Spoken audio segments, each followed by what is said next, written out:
বিসমিল্লাহির রহমানির রহিম। আসসালামু আলাইকুম, welcome to my channel Itti kitchen. বন্ধুরা, আজকে আপনাদেরকে রান্না করে দেখাবো দই চিকেন। চলুন বন্ধুরা, শুরু করা যাক। এখানে 4 পদের বাদাম নিয়েছি আর কিশমিশ নিয়েছি, বেটে নেব। আমি মাংস কেটে নিয়েছি, মুরগির মাংস কেটে ধুয়ে নিয়েছি। এখন দিয়ে দিব হলুদ, মরিচ, লবণ, আদা রসুন বাটা, জিরা বাটা, ধনিয়া বাটা। সুন্দর করে মেখে নেব। মেখে কিছু পরিমাণ দই দিয়ে আবার মেখে রেখে দেব।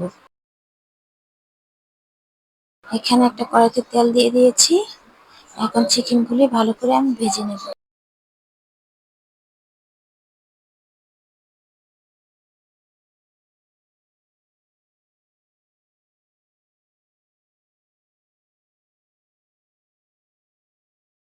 এখন ভাজা হয়ে গিয়েছে এক পিঠ, আমি উল্টে দিব।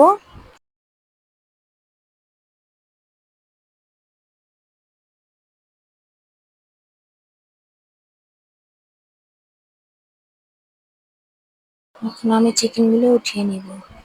ওই তেলে আমি দিয়ে দিব আদা রসুন বাটা, স্পেশাল মশলা বাটা।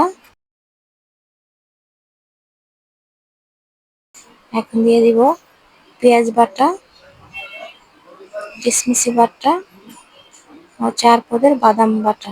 সবগুলি উপকরণ দিয়ে ভালো করে আমি ভেজে নিব মশলাটা। স্পেশাল মশলা আবার দিয়ে দিলাম একটু। এখন দিয়ে দেব দই। দই দিয়ে ভালো করে কষিয়ে নেব।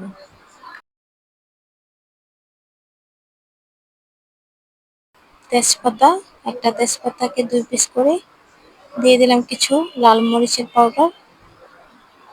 ভালো করে মশলাটা কষিয়ে নেব।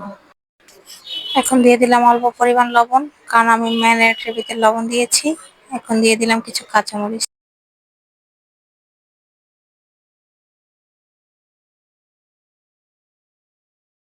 ভালো করে মশলাটা কষিয়ে নিয়েছি। এখন মাংসগুলি দিয়ে দিব।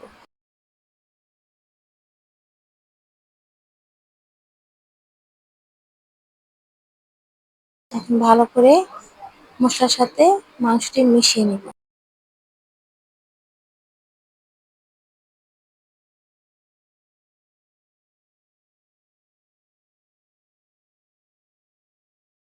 এখন আবার কিছু পরিমাণ দুধ দিয়ে দিলাম।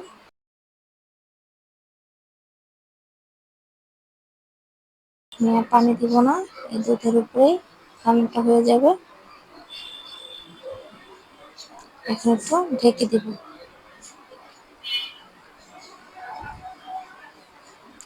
দিয়ে দিলাম কিছু পরিমাণ ঘি, প্রায় 2 টেবিল চামচ। ঘিটা দিলে খাবারের স্বাদটা আরো বেড়ে যাবে। আবার কিছুক্ষণের জন্য ঢেকে দিব। এখন ঢাকনাটা সরিয়ে ভালো করে একটু নেড়ে দিব।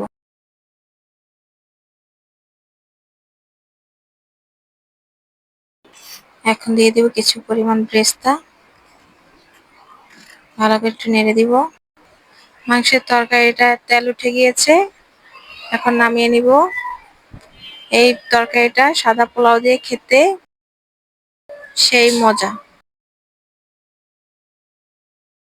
বন্ধুরা, আমার রান্নাটা যদি ভালো লেগে থাকে তাহলে লাইক, কমেন্ট, সাবস্ক্রাইব ও শেয়ার করে আমার পাশে থাকবেন। ধন্যবাদ।